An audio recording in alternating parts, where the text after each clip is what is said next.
Hey everyone, before we get into the podcast, we want to announce some updates with our Power Monkey courses leading into 2022. We are excited about continuing to offer our gymnastics and weightlifting combo courses, 1 and 2 day offerings. If you go to powermonkeyfitness.com, search under the events tab, you'll be able to see what we already have on the agenda for 2022. We will be expanding into kettlebell offerings as well. Those are already up on the site too. If you're looking to host one yourself, please contact us at info@powermonkeyfitness.com and we'll get one of the courses out your way if one's not already on the agenda. Come hang out with us, learn some technical expertise when it comes to weightlifting, gymnastics, and now kettlebell. Hopefully see you soon. Welcome to the Power Monkey Podcast, where we chat with the best in the world about what they do. I'm your host, Dave Durante, with my co-host, Chad Vaughn, and on today's episode, we have Amy Bream. Now, Amy may be a new name for many of our listeners out there, but I guarantee you this is going to be one you're going to want to listen to. Amy competed at the 2021 CrossFit Games in the Adaptive Division. It was actually the first time that CrossFit offered the Adaptive Division at the CrossFit Games, and she competed in it. What's interesting about her story is that, one, she only picked up a barbell for the first time in 2020. That's right, she had never done CrossFit prior to the year before, never picked up a barbell, was not very athletic or into sports growing up. It was all kind of very new for her. So within a year, she went from learning the movements to competing in the adaptive division at the CrossFit Games. It's an incredible story and one that you're going to listen to. Now, Amy grew up with a congenital disorder where she's missing one of her legs, and it's one of the things that she's had to overcome to turn into the incredible athlete that she is today. It's an amazing story. We hope you guys enjoy this one. Hopefully we'll be able to get out Amy to Power Monkey Camp sometime soon, considering she lives out in Tennessee now. But we hope you guys enjoy this one, and we hope that we'll get to have Amy back on the podcast sometime soon. Enjoy.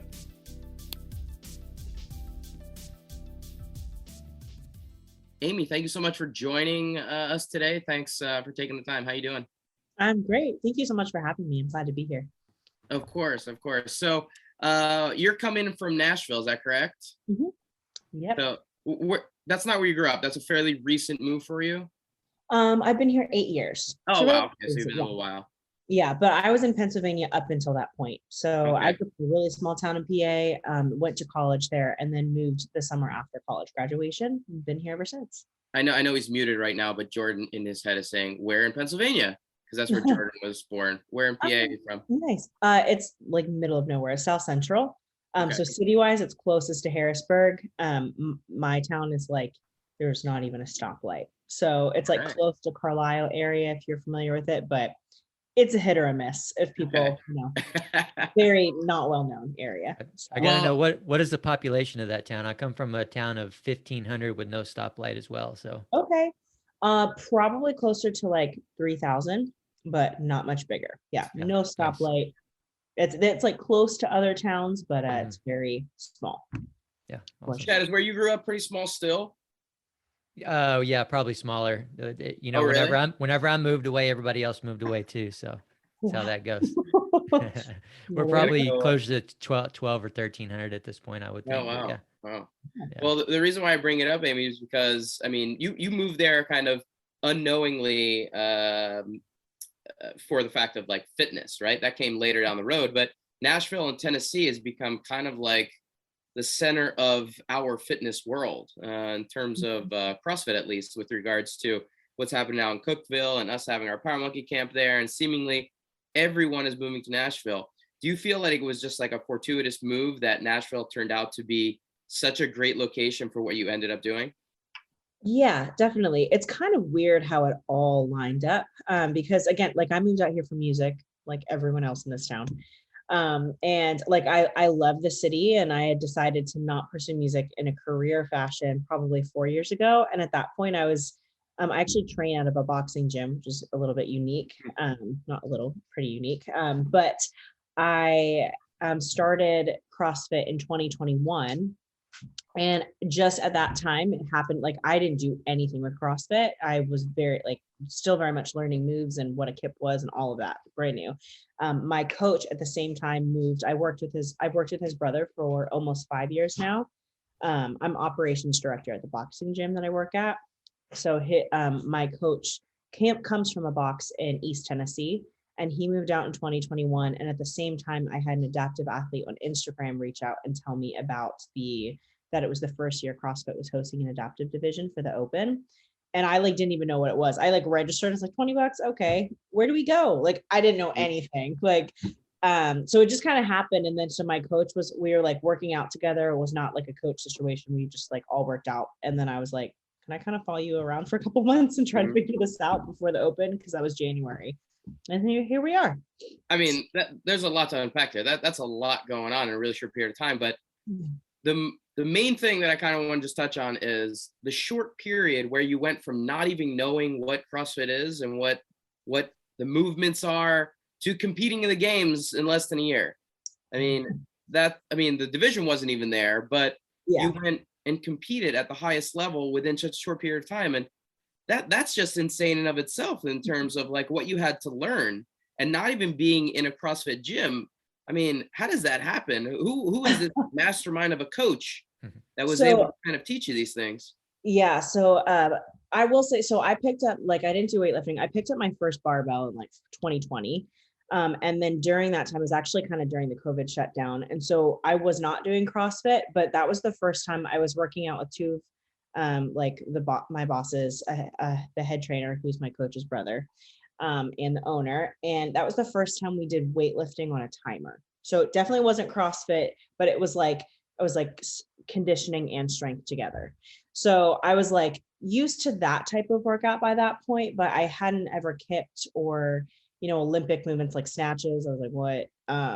Handstand work, there was a lot to learn. Oh, and then swimming. Don't even get me started on swimming. So yeah, it was a lot. And obviously like it's a unique opportunity. I was able to have that opportunity because it's the first year of adaptive, like the competition level is definitely different than the elite divisions for sure, but it was quite a bit. So I just started it with like, I just tell people, I have an Instagram account and I tell people in there, like, don't be scared to try new things. And so when the adaptive athlete reached out, I'd actually had just gotten COVID, or I had just gotten over COVID. So I hadn't worked out in like a month. So I was like feeling extra like out of it. And he was like, you should do this. And I thought about it enough. Like at first I was like, yo, I've seen CrossFit people, like that's insane. I can't do that. And then I was just like, I've thought about it enough. And I was like, I'm going to be disappointed if I at least don't give it a shot. And I told my friends, I was like, I just don't want to look like an idiot. Like I have no idea what to expect. This is all new. Like I'm just going to work hard, but I don't want to be, look stupid. And they were like, well, you tell people all the time, it's not really about looking stupid. It's just about trying. So you should probably live out what you say. So I was like, all right. So I just stayed consistent with it. And, I had a ton, there's so much strategy behind it. Like, my coach was a really, really good fit for me as far as like, I like to be yelled at, like push me, and not being afraid of like pushing past, not being afraid to tiptoe around the adaptation.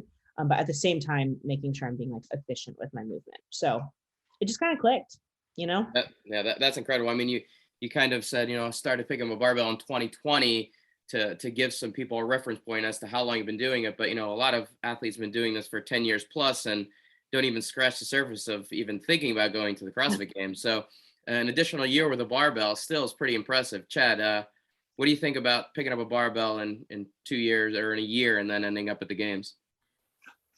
No, that's I'm trying to wrap my mind around it. It's insane. Even though it's a new division, and everything else like that, it's incredible to think about. And is this something that you're planning to continue to do? Are you still trying to go to the CrossFit Games? Is that something that you want to continue to do for years? And if so, I'm interested to hear how much progress you think you've made with the barbell specifically in that amount of time. Yeah, I'm definitely like still in it for sure. I actually just signed a sponsorship with Nike as an athlete like a month ago. Wow. So yeah. So again, this is all like super new. Sorry, my dog just shook. Chill, Chase. But I love it. Like I've definitely noticed a big change. So I'm really excited because going to the games was such an honor. But like honestly, I was terrified because I almost felt like an imposter. Like my first, because I train out of a boxing gym, my first step into a CrossFit gym was the week before I left. So I went into the gym, and obviously I knew all the movements, like we had been doing it for months, but it's a little bit of a different structure than we do in our workouts.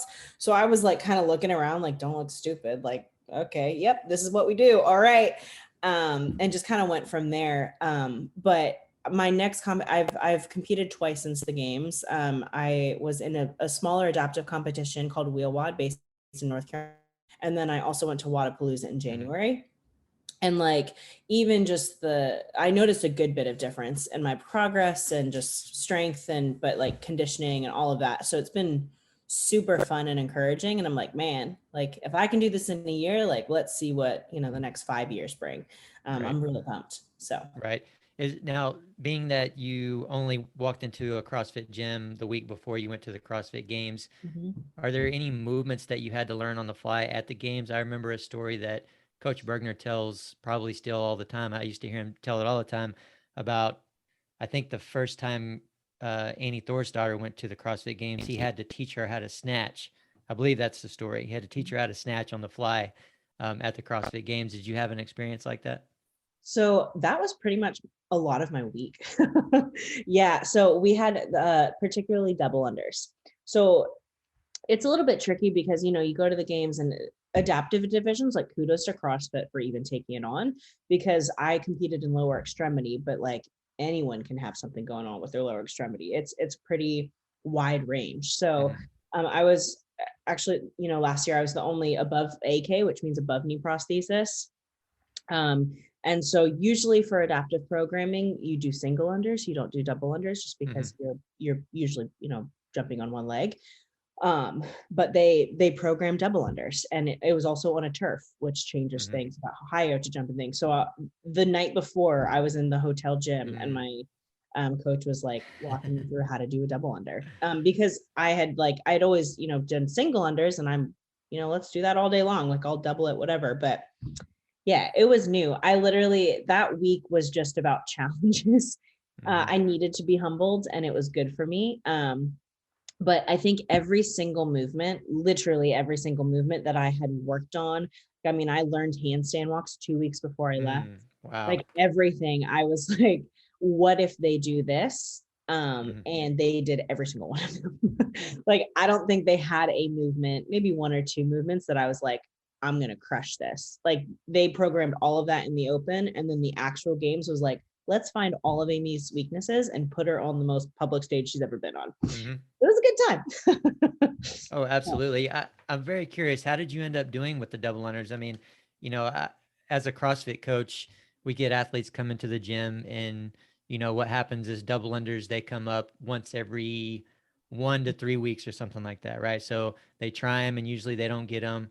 They don't work on them or try them again until they come up in the WOD again. And then finally they get frustrated enough, and they realize that to figure these things out, I'm going to have to probably buy my own rope and practice for weeks or months, almost every day to get them down. So you're talking about learning them or trying to learn them the day before. So how did that end up going for you?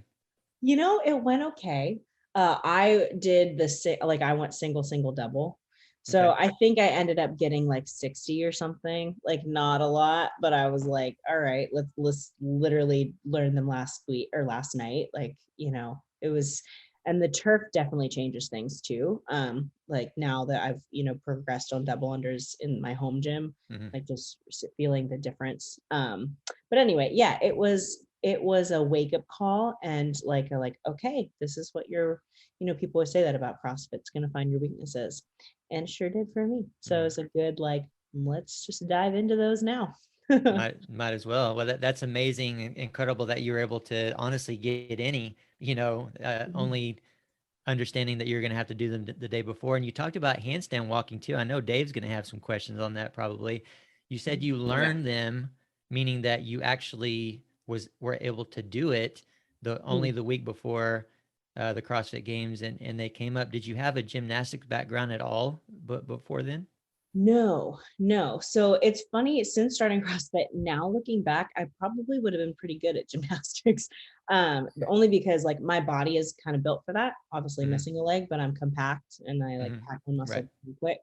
And I the things that I pick up the fastest are definitely bar work and handstand work. So I grew up like, I didn't do any sports. I grew up telling people I am like one of the least athletic people you will ever meet. I will never be athletic. Like gym class was my nightmare, and I can't emphasize that enough. So the idea that I could do any of this, let alone be like kind of good at it, was like literally life changing for me. And that all started because I started boxing, and it was just fun workout. It was the first time I enjoyed working out. And then a trainer wanted to teach me how to kickbox, and I like laughed at him. I was like, okay, don't know if you noticed the fact that I'm missing a leg, but that's a thing. Right. I can't balance on my leg like that. And he was like, no, you just never tried it. Like, you're going to be bad at it. And it was just this thought process. I was like, well, that's true. Like, let's give this a go. And I learned. It took hours of practice and a lot of embarrassing moments, but I got pretty good at it. And it was one of those things where I was like, man, like, I don't think it's that I'm unathletic. I think it's that I've been too scared to actually try and like be consistent with it. And so I was like, so what else have I been telling myself I couldn't do and telling other people I couldn't do? And really, it was just fear. And that's when I went to weightlifting. I was like, I've always told people I couldn't weightlift. So let's do it. So it just kind of started this whole journey for me. So definitely not unathletic, leaning more towards what you're saying about not trying these things. You know, you mentioned putting in a certain number of hours and getting handstand walks and the other things. One of the things we preach at our courses quite a bit is that normally the timelines that we talk about with learning the movements on the gymnastics or weightlifting side are sometimes not measured in days and weeks and even months, but more years and decades. And you're learning things in hours sometimes. So it seems like you're more of a superhero when it comes to learning these things rather than the average athlete. So who knows what you're going to be able to do after a couple of years of CrossFit under your belt. I'm pretty pumped. Yeah. So before we move on from the games, was there a standout moment for you in terms of just the whole experience? I mean, probably the last event for me. I had a moment in there where I cried very publicly, and then it went. This event 9? What? This event 9? Yes, event 9. Okay. Yeah.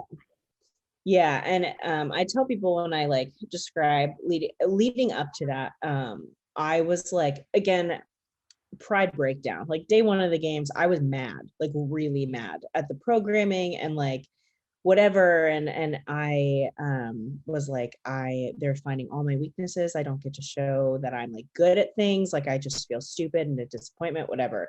And my sister texted me that night because she could tell I was mad. And she was like, hey, like, this is really bigger than like winning or you, like, this is a first year and you told people that you wanted to go regardless of the outcome or the programming or any of it. So again, this is the time to live out what you say. And it just had this whole mental shift of like, I was like, she's right. Like, it's such an honor to be here. I don't want to spend the whole time with a chip on my shoulder.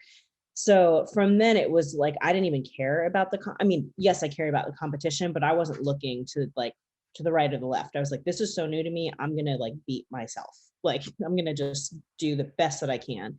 And it made the rest of the week fun. And so by that last event, I was like, okay, I feel like, no, I didn't win. No, like people are probably never going to know who I am. That's okay. Like I found my win and I'm like good and I'm exhausted now. I don't want to do this anymore.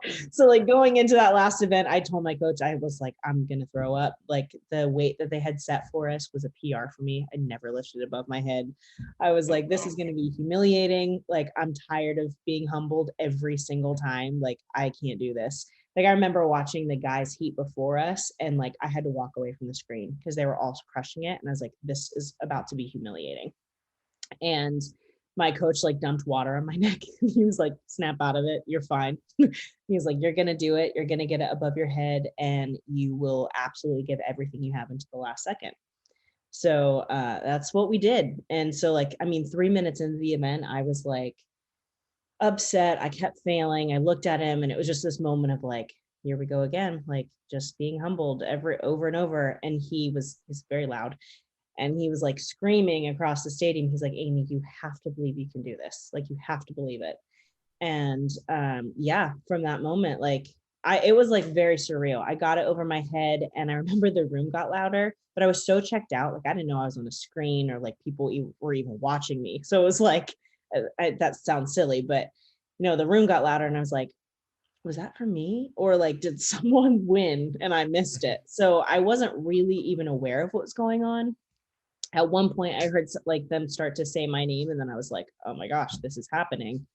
And yeah, it just kind of went from there. It was really, really like super emotional 11 minutes for me. So yeah. Yeah, if listeners out there have not watched it, I would recommend watching that event, going on YouTube and checking it out on the CrossFit page. It's I think everyone will find it to be emotional, just the effort that you put in and what you're able to do, and feeling that crowd's energy. It was really impressive to watch. So I mean, what a way to end your first CrossFit game with an event like that. Yeah. Yes. It was amazing. And a lot of that, again, kudos to the CrossFit community, because they made me feel so like encouraged. I was able to keep going. So yeah. Hey, you mentioned swimming a little bit earlier. This is one of Chad's favorite things as well. I think both you, isn't that right, Chad? Don't you like being in the water? I mean, if we're gauging on what challenges me the most, yeah, I would say I would have to like swimming the most. Yeah, you're right. mm-hmm. Is that something that is fairly new to you? Did you grow up swimming as well, or is that something that kind of CrossFit exposed you to? Oh, just everything was just exposed. No. So now it's funny. Now I actually love it. Like I swim 3 days a week. I'm not the best swimmer, but I've gotten way better. And it's been a way for me to like check out and just focus on breathing and pace. And I love it. I didn't even think about swimming until I found out that I was going to the games, because there was quite a bit of back and forth of whether they would host adaptive. And this sounds ridiculous, but I just didn't know. So like it's 6 weeks before. I remember being on a beach trip and came back and I was like, hey, I got an email, I'm going to the games. And then I was like, do we swim in this? And I hadn't done laps since like high school, and that was like not real. So I really had never actually like timed swimming or laps or anything. So I went to the pool. I'm the type of person that can, if I think about it, I can get very anxious. So I just want to jump in. Like I'm going to focus on me and jump in and figure it out. So that's kind of, I mean, leading up to the games, I muted all competitors, CrossFit, like, because all of the promo videos just stressed me out. I was like, I'm just going to focus on me and not care about anything else. And so swimming, I didn't even have goggles the first time. I was like, we're just going to jump in a pool and see what happens. And I got halfway down one lap and stopped and I said, well, oh boy, what a time we're about to have. So a lot of YouTube videos, a lot of figuring things out. But yeah, that was probably single-handedly the thing that I was most afraid of, because also open water, like that's a whole other thing. But yeah, it ended up, ironically, the swimming event was the least stressful for me. And I thought that was going to be what I was most bad at. Like I was legitimately afraid I'd drown, but that was fine at that point in the games. And since then like I said, I've gotten a lot better. So, right now that's kind of running for me. I'm really bad at running. I've gotten better, but it's hard to practice the things that you're bad at, because it doesn't make you feel good. But you just have to. And I've had enough experience with other things, and I'm like, eventually I won't hate this because I won't be bad at it. I don't hate it because of the movement. I hate it because I'm bad at it. So yeah, absolutely. We're there. On the running side of things, I think some of it, I want to talk about your prosthetic a little bit, because I think it's pretty interesting. And we've had some other adaptive athletes on the podcast in the past, and just kind of curious about it, because it seems like on the running side, a lot of it in terms of comfort, and I've seen on your posts and things like that, you're pretty open about just the process of getting the prosthetic and kind of having to constantly upgrade it and get one that fits properly. And it's not only about just having prosthetic, but when you're doing movements that are so complex, you need one that kind of reacts appropriately, right? I mean, not only for things like Olympic weightlifting, but just walking and being able to walk with a natural gait, right? And then being able to apply that to something like a consistent run or sprinting. Have you been able to notice that the evolution of the prosthetic that you have, or just evolution of prosthetics in general, have allowed you to feel like running is much more feasible for you? Yes, absolutely. So yes, I got a running blade back in 2020. 2020 apparently was the year. But that I got it through a grant and started My leg now, which I'm really excited about, my everyday leg, it's pretty heavy. So probably not probably, I won't be going on long runs with it. That would be like for a blade because it's much lighter and there's more bounce and, you know, things like that. But my current leg can break out into a run. So for instance, any previous leg that I ever had, after like 2 strides, it locks up in a run, like something that fast. So you're just galloping at that point. So things like the games, like you finish an event, you have to run just a short distance, but as the only AK, I'm can't run. Like I can do a fast, like, let's get there, or like hop. So little things like that just seem so like whatever to a lot of people, because obviously you just don't know, because you know that's not your life. But that's like a big change for me. So being able to break out into a run, and a lot of it too with prosthetics, like it's been amazing to see the change, but then also having the patience to train your body to trust that change, if that makes sense. So right now, like I do physical therapy sessions probably like twice a month, and it's right now we're mostly focusing on strengthening my prosthetic side and my residual limb. Residual limb is like if you have an amputation, what you do have on your amputated side. And the length of that is very dependent on your mobility. And my residual limb is really, really small. So that's a good bit of the challenge. But it can always get stronger. And so a lot of the physical therapy is me learning how to actually use that side, strengthen it. So I'm not just like leaning 80% on my strong side, which is my tendency because it's strong, and actually want to engage the prosthetic to like make it work for me more. So yeah, it's super interesting. And your prosthetic is it have some kind of futuristic components to it where it's linked up to an app and things like that? What's going on? It's not just a physical item. There's some other things going along with it, right? Fancy schmancy. Yeah, so it's called a microprocessor knee. So when you have prosthetics, there's different levels you can get. Everyone will have different things depending on what they want to do, but microprocessor across the board is the most expensive type, honestly, and it is the most technologically advanced. So it tends to be for like higher activity levels. Some people just don't like microprocessor. I love it. So what it means is essentially there's a little computer in the knee, and when you get it, you hook your knee up via Bluetooth to a laptop, and then you start walking, you sit, you go upstairs, up ramps, and you adjust the amount of resistance that you feel in the knee at different times. So if there's no resistance, you're going to sit and you're just going to like give out almost, like when you put weight on it. When there's higher resistance, you're really going to have to push through that knee, and it creates more work. So it's just figuring out what resistance you want for what activity. There's also an app, which I just like started working with, where you have different settings. I think there's like up to 6 different settings that you can have, and you can just change modes depending on your activity. So for me, like for most CrossFit workouts, it's not as realistic because I'm not going to stop the competition and like click a different mode on my knee between exercises. But if it was something like, you know, a max, you know, you're working up to a max power clean or something like that, and I can change the amount of resistance. There's a point where you can have no resistance, and then the knee will stop and lock out at a certain point.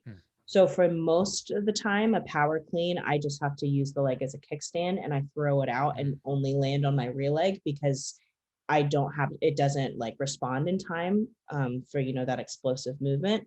But if I only have to power clean once, then I can change the setting so there's no resistance. So I can land on the knee. It's going to give out and stop at like the depth that I want it to. So that's super helpful. Wow. Very, very cool. Wow, that's amazing. It seems like next iterations will just be AI. Yeah. Yeah. The new thing is called like changes for you on the fly. Yeah, that would be amazing. I know like one of the newer developments that I've often been asked about is called osseointegration.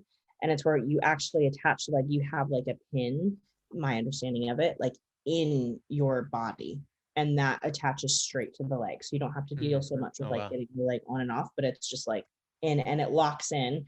And also that's important. So like your leg is so attached to your body that no matter how you twist and turn and do, it's always there with you, which is great. Obviously there's other implications with that you might need to deal with, but that is a huge benefit. So Amazing. It's going to be incredible to see how the next 5, 10, 20 years goes with all that stuff. And as you're talking through this, it makes me wonder, and something I've had this question for other amputees with before, but and I say amputee, but I believe, correct me if I'm wrong, you were born with one leg, right?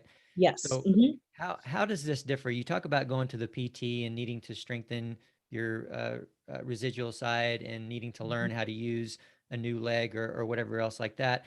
How does it differ from someone that was born with one leg, for example, or one arm versus someone that lost a limb later in life? Are there advantages or disadvantages in that regard? Absolutely. Personally, I think I have the advantage only because I don't know anything else. So it's kind of like there was no other choice for me. If I wanted to learn how to walk, I needed to trust a prosthesis. It's funny because I actually talked to an amputee who's a wrestler, Anthony Robles, not an amputee. He had a congenital disorder and he always hated the prosthetic. So he's a master at crutches and just like gets around like there's nobody's business on crutches. But again, it's like, it's just what he knows. Like he doesn't know any different. So it's just life. For me, my birth defect is often it's called PFFD, a lot of fancy words, essentially means you're missing some extent of your femur bone and there's different variations of it. So for me, my residual limb, like I said, is very short. And I actually didn't have an amputation. A lot of times if people are born with PFFD, depending on what happened, they could have an amputation of the birth defect. I didn't because mine is so short. So that can change. I say that because it can affect how I like have to, make sockets that like go into my prosthesis of how it attaches to my body. But I think as an amputee, a huge advantage that I had is that I've never had to deal with phantom limb pain, which if you're unfamiliar with that, it's literally like your brain, there's like, you feel pain in the limb that's not there anymore. And so I've heard from amputees that it does get better, but like, especially when you start, it can be easily one of the biggest challenges that you have to go through. And so, that's definitely like, again, I would say I have an advantage. The closest thing that I could ever say to me feeling like an amputee is after I moved to Nashville, about a year later, I wanted to be more active. I spoke with an amputee who's older and she was like, hey, like you're young, like you need to advocate for yourself. You need to see what else is out there, try other legs, like go somewhere in Nashville, because I hadn't. So that's what I did. And I just sat down. I was like, I want to be more active. What do I need to do? And we switched everything about how the leg attached, what type of knee that I had. Up until then, I always used a cosmetic cover over my leg. I took that off. It was a really, really big change for me. And I felt like it was so big. It was a lot harder than I thought. And so I had to trust and relearn how to, not to walk, but how to trust a prosthesis, because it was suctioned to my body instead of a belt and like things like that. But I was like, if I'm feeling this overwhelmed and I've had a prosthesis for 24 years, I can't imagine how an amputee feels. Like, so much respect, because it's really way harder than people realize. So, yeah. Right. Yeah, I can't even imagine. And you talked about phantom limb pain. That's always been just wild to me. It's crazy to think about someone feels something that's not there. And have you ever heard of someone that was born without a leg having that? Is that something that has ever happened before? I haven't, no. Again, with that, the only time that I've heard is like PFFD, it's a congenital disorder, but usually you have an amputation with that. So, but it still wouldn't be to the same extent, because a lot of times I believe, again, I don't know from personal experience, like the pain comes from like pain from the accident itself, or, from whatever. If it's not pain, even you can feel like a tingle. Like I spoke to someone who did, she was born with PFFD, had an amputation, and she could still feel like her like big toe, or like what was her big toe. Wow. And just like a tingle sensation. She said it did go away, but it took a couple years. So. Yep. So crazy. Well, I wanted to, go Chad, ahead. you cool if I jump in here a second? I want to make sure that I don't. Do it. My internet connection for whatever reason is going out on me, so I apologize if it's hard to hear me. But You mentioned earlier that you were an AK athlete. I want to make sure listeners know what that means. Above knee, correct? Yes. Mm-hmm. So there are various different categories, and I think the Paralympics probably does this a little bit better than what CrossFit does right now in terms of adaptive categories. Mm-hmm. Since it's fairly new to CrossFit Games, established at the games for the first time last year, they're still fairly limited in terms of the number of categories that they're offering. You Mm-hmm. being the only above knee adaptive athlete that was in your group, is that correct? Most were below knee. Yes. Now, I'd spoken to Logan Aldridge about this too, because he's above elbow and he was competing against below elbow athletes as well. Did Mm-hmm. you notice at all, or do you feel like there's a disadvantage in the way that the events are set up right now for above and below knee athletes competing together? Yes. For lack of a nicer way of saying it, yeah, there's a pretty big disadvantage. I will say, so what I hope to see, because I understand, again, it's a lot to take on, and also like Sure. you only have so many adaptive athletes that are like know about it, it's new, so I get it. Again, that's partly like when CrossFit was deciding whether or not to host it, I was like, I would rather go and compete unfairly. I Mhm. literally put those words. I would rather compete unfairly, knowing it's unfair to me, rather than not be able to go at all, because it's not going to grow unless we go Sure. through that. You know, like it's not going to get better unless there's people that are willing to like kind of wade through that stuff. And other adaptive athletes aren't even going to see it. I didn't grow up watching adaptive athletes, and I don't turn the channel looking for adaptive competitions. I'm just like, you know, the only way to really, really grow it is to have adaptive athletes alongside non-adaptive, because that's where awareness grows and that's where people see it. So I will say, like, as quote unquote unfair that it can be, I think that we just have to do it. And that's, again, when my sister reached out, that was part of my frustration. And she said, like, you said you would compete unfairly, and this is bigger than you. Like, Mhm. it's about other, like the next generation. Like, it's not about you. Like, put that aside, put your pride aside. It's about being there for a reason, and thinking that, which I 100% agree with. What I hope, and I think they can do a better job of, and hope, you know, we'll see what happens. But I think they can be a little bit more aware of programming, even as far as like if it's above knee versus below knee, have different weight set. I know, like there was there was a workout in the games last year that our deadlift weight was like 205 pounds. But no matter if you use a prosthesis, like whether I use my knee well or not, when it's that heavy, 80% of my weight is like on my real leg. So I was like, yo, that's like asking the other girls to do almost a 400-pound deadlift. Like you have to, Right. you have to like think through like what you're asking me to do, like just realistically. So I hope, I think that's a lot of, because it's new. Like they didn't know who I was. I was brand new to CrossFit. So I'm like, I'm hoping that in future, you know, years, they are a little bit more aware of those adaptations. But it's like my coach Mhm. says, in those times, like if you are asked, you can answer those questions. And until then, just shut up and work harder, because life's not fair. He says that to me all the time. He's like, Fair life's enough. not Fair fair. enough. Like, you know, just get better. And that's what we're going to do. So, Absolutely. Well, yeah. you are kind of at the forefront of paving the way for next generation of adaptive athletes, but also the exposure. You're exactly right. You know, like people need to see these athletes Mhm. doing these incredible things, so they at least know that it's there. Now, just with regards to the Paralympic side of things, who have Mhm. an established divisions and many more years under their belt with these types of competitions, have you had any interest now that you're so entrenched in the fitness world? I mean, this is all fairly new for you just in the last couple of years, but has there been any interest in you trying to pursue anything in the Paralympic world at all? Potentially. I'll never say never, honestly. I've had quite a few people ask me that actually. I did get another grant this past year to get a leg called BioDapt knee and foot. That's for water sports and for snow sports. So, and heavy weightlifting.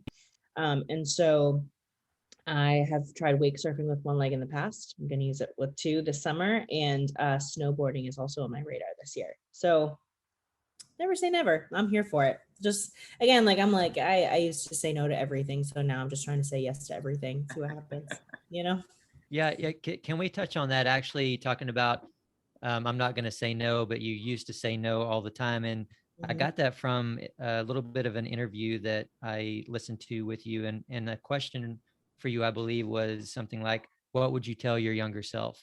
And you Mm. said, stop caring about what people think. And so obviously, you know, you used to say no, you're saying, I'll never say no now. And you're just very quick and confident with that answer. So when and how did you make that switch in mindset? Mhm. So it's definitely a progression. It wasn't overnight.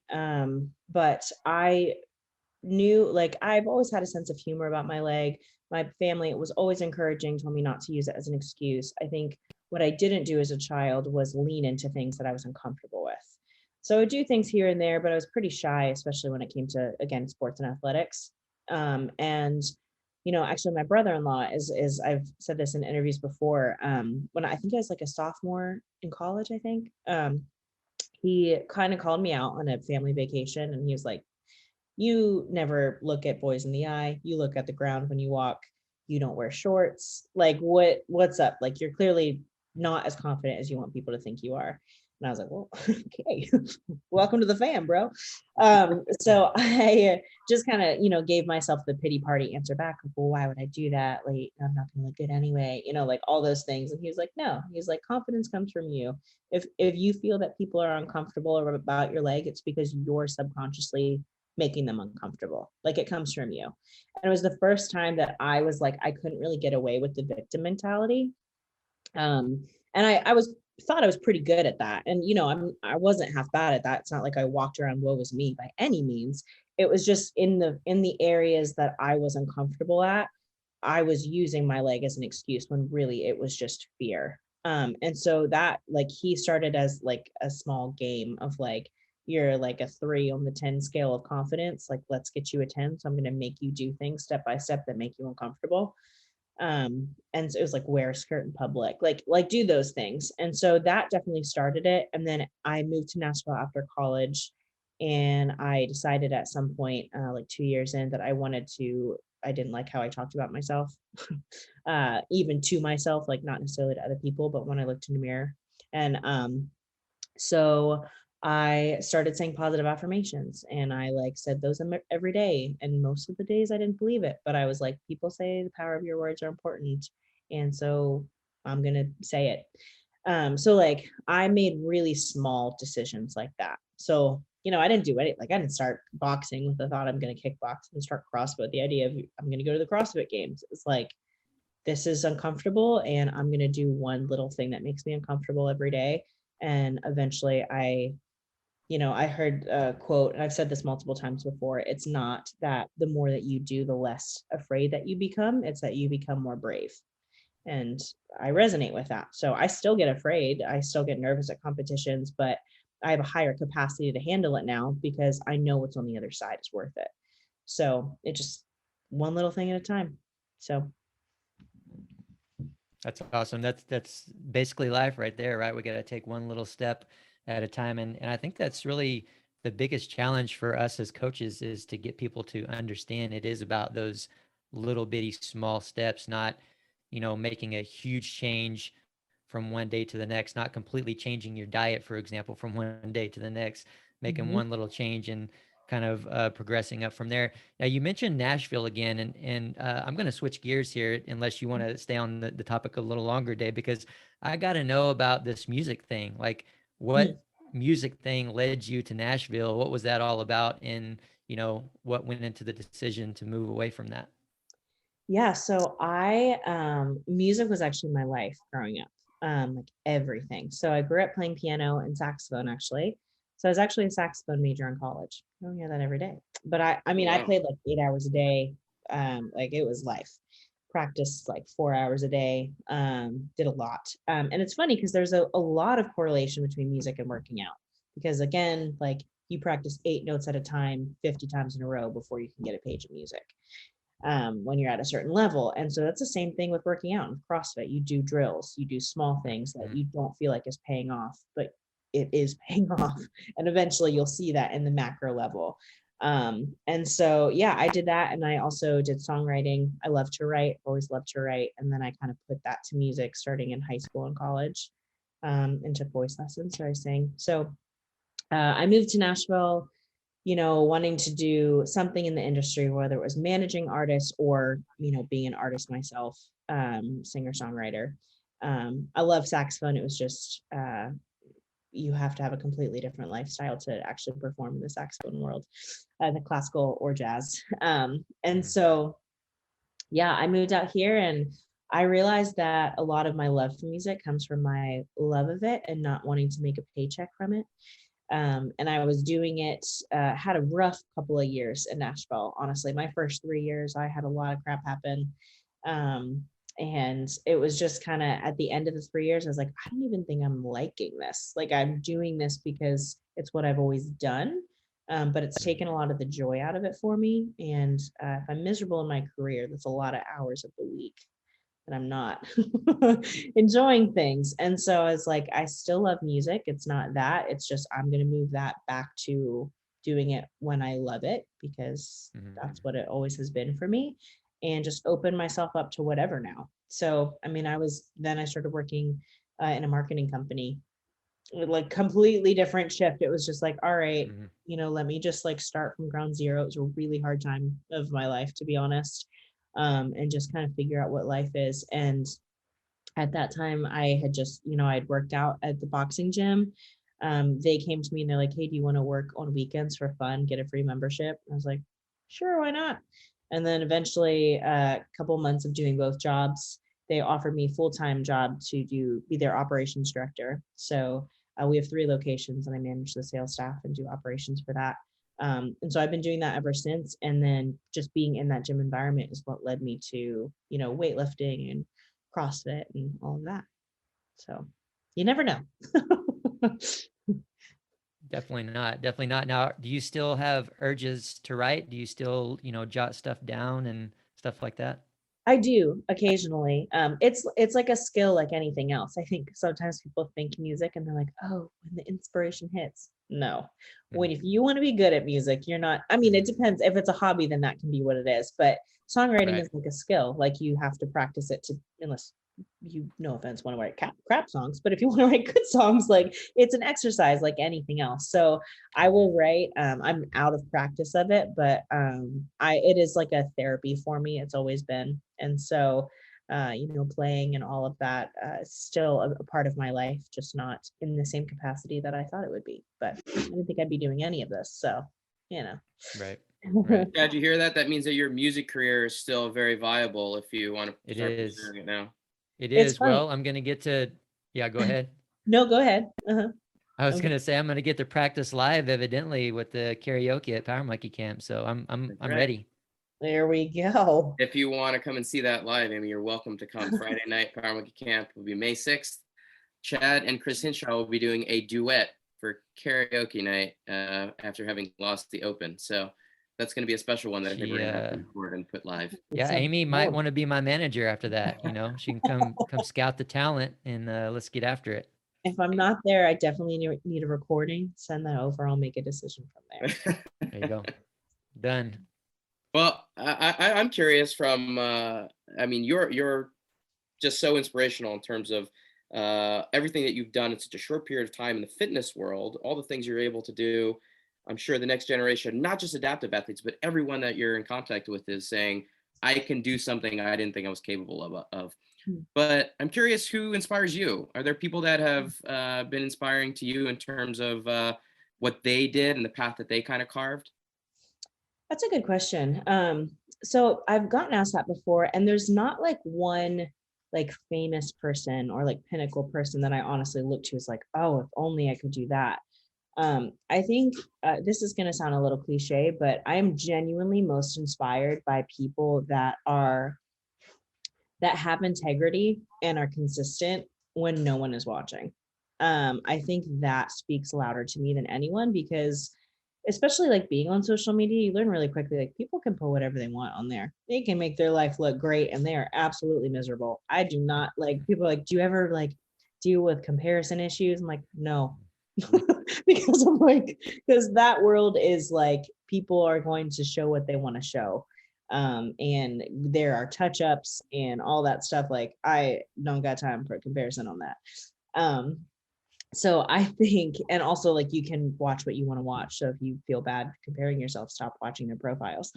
But sorry, that's like a preachy moment. But for me, it's just like the people that I directly come in contact with. So honestly, like my parents, like they provided for 4 kids on a very small budget and gave us like the world and just told us to go do what we love and be like have integrity and be consistent. Like not a lot of people have that example, and I'm realizing that. And I mean, honestly, like the people that I work out with, like my coach, his brother, I work out with like 4 consistent people, and just watching them, that they are the same, whether a camera is on them or whether they're talking to people or whether working out.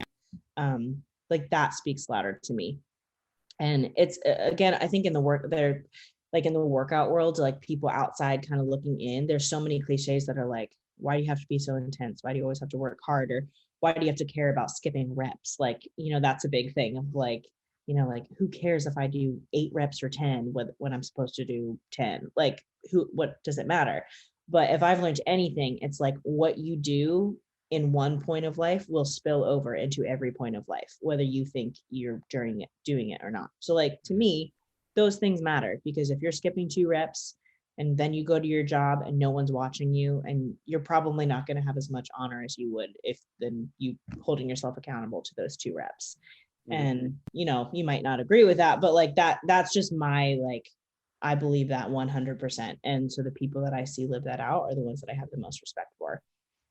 I love that. And I think that's such a great answer, to be able to identify people that you interact with on a daily basis. It doesn't have to be that, Instagram star that you're, trying to be perfect, like, because that's what they're showing. But the real people that you deal with on a regular basis are having the impact on you. And I love that. I wish more people would pursue that type of mentality when it comes to inspiration, because I think it's a you have a firmer grasp of what's real and what's not when you do it that way. I like that answer. Yeah. Thanks. Okay. Before we head out, you mentioned Nike being a new sponsor for you. That's awesome. I live about 15 minutes from Nike headquarters, so I'm always excited when people talk about Nike in Oregon. What does that entail? What does that mean when you're a Nike athlete now? Well, obviously, I only wear Nike. Everywhere. Nike gear.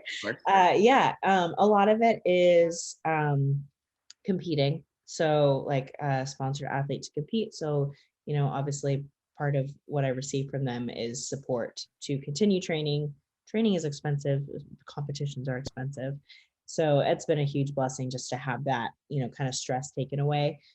And it's opened up some cool opportunities. I'm brand new into it, but we've scheduled some things that are just, things that I can align myself with the brands with, whether it's, I think the really cool thing, again, it's kind of like everything lines up. It feels like in this day and age, people are bringing more recognition and awareness of adaptive athletes. Like I kind of noticed that across the board, like they're starting to become more well-known of things in the Paralympics, where like 10 years ago, you'd be like, what?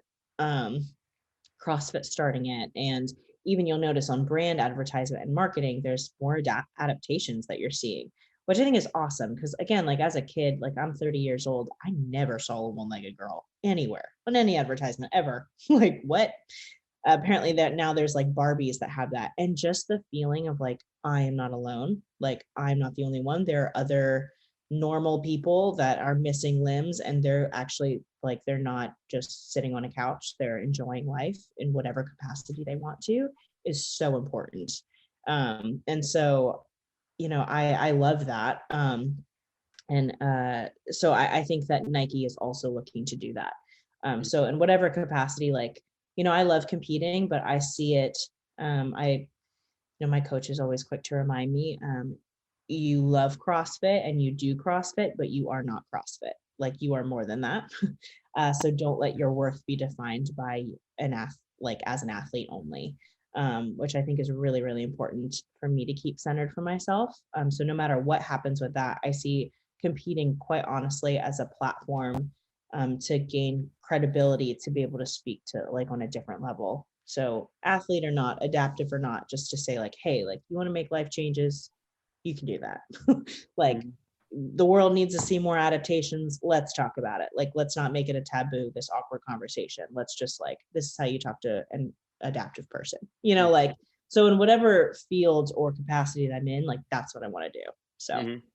I love hearing that, and you know, we've tried to bring more adaptive awareness to our Paramonkey camp. It's one of the lectures that we brought to the camp a number of years back with Logan Aldridge and Alex Zirkenbach and Caroline Bond. Our crew, they've just done an incredible job of educating the campers, but also the staff on exactly the things that you're bringing up, just making it a much more open conversation about, you know, how do we adapt appropriately? How do we give a feel to the everyday CrossFitter, the everyday athlete, as to what it's like to throw a med ball with one arm?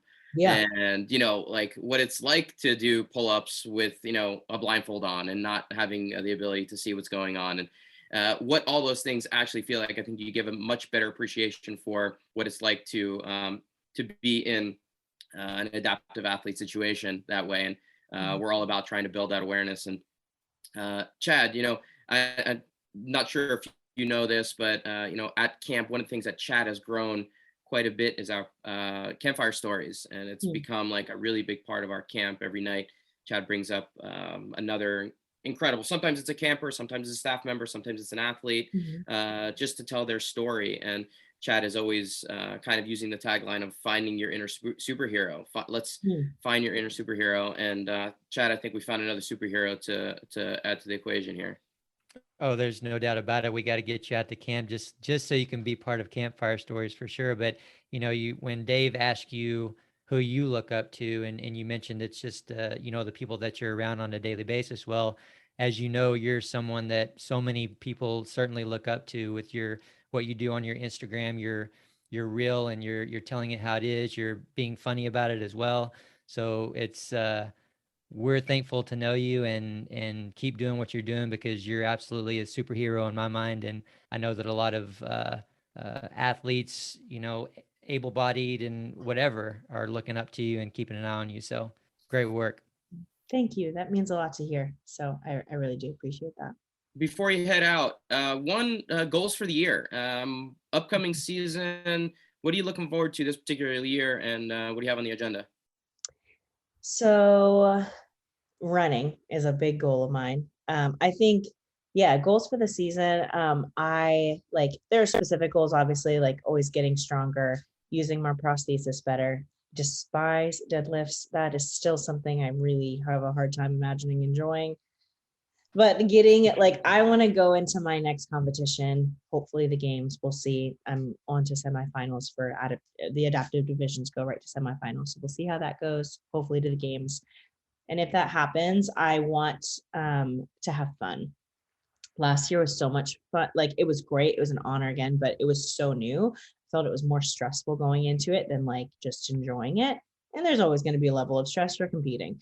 But like, I told my coach when I left the games last year, I was like, from now on, any competition I go into, if I fail, I want it to be because, quite honestly, like, either I need to be stronger, or like maybe I'm just not going to beat a two-legged person, you know, like that kind of, or like a BK. Like, I want it to be that. I don't ever want it to be because I didn't prep enough or I didn't know a skill.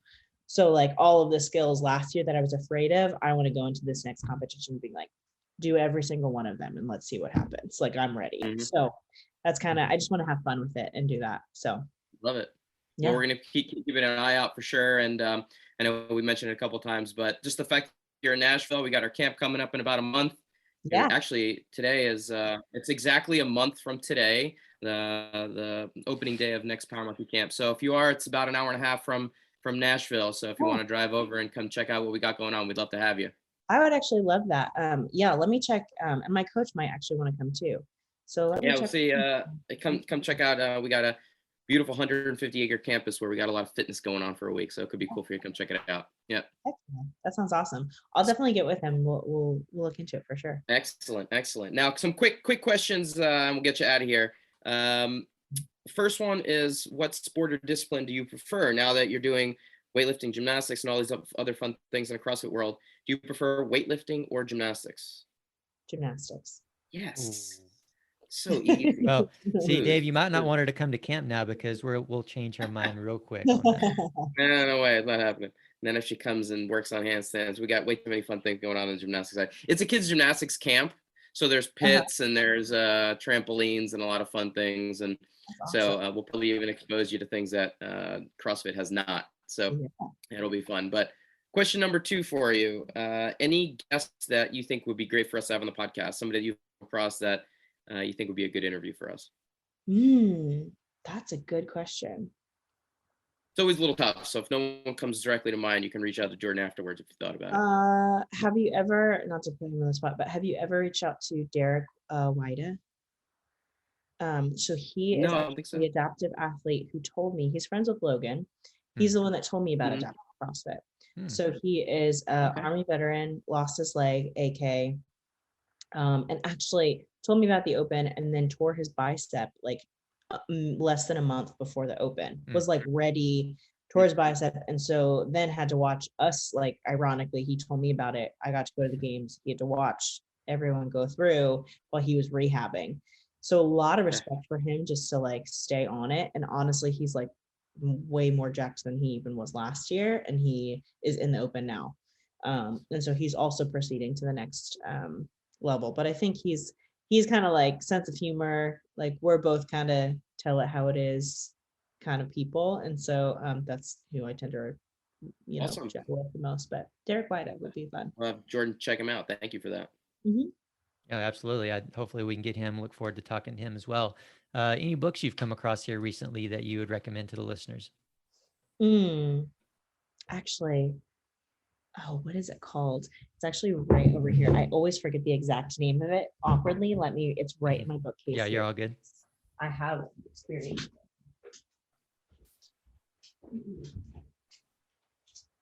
Okay, so I'm still like only a couple of chapters in, but it's called The Magic of Thinking Big. And this was actually, so I'm sponsored by First Form, and they sent me this to the guys saying like this would be a really big thing. But it's just like, you look at it and it's all the cliche, like acquire the secrets of success. Okay. But what I like about it is it's very practical. Like, okay, you want to do this, start here. I can't stand like the like really motivational big speeches that you're like, well, that was cool. What do I do now? Like you've spoken like very general concepts, but like tell me what to do. So that's why when people are like, I don't have confidence, I'm like, okay, well, how do you talk about yourself? Like, because that's what I had to change. It's like, okay, stop saying crap about yourself. And like make yourself speak directly against the insecurities that you want to say. So yeah. Awesome. That's one that we haven't had before. We'll add that to the list for sure. Thank you for that as well. Well, it's been an absolute pleasure to get to know you, Amy. Hopefully we can meet you in person someday. We've talked a little bit about some things that you have coming up, but is there anything else you have coming up that you want our listeners to know about, or anything that they could know about, or do you have any parting words? Well, parting words. Thank you so much for having me. It's always fun to do these. I love podcasts in this setting. My dog is drinking water in the background. I apologize. No, that's good. But I do in a few weeks. I have some things. I hate being the one to say this, but I can't really talk about it. But I have some cool like partnerships coming up with some companies. So I'll say my website is onelegtostandon.com. It's getting some overview, and I'll be posting some videos and just updates about partnerships on there. So, that's probably about the limit of what I can say right now, but I'm excited for the next year for what's going to happen. So awesome. Well, as Dave said, we'll certainly keep an eye on you. I'll be keeping an eye on your Instagram account and seeing what companies you're talking about here pretty quickly. And to our listeners, you can keep up with Amy there, and hopefully you will. Obviously a very inspiring individual. And as I said before, keep doing your thing, keep doing what you're doing. You're doing a great job.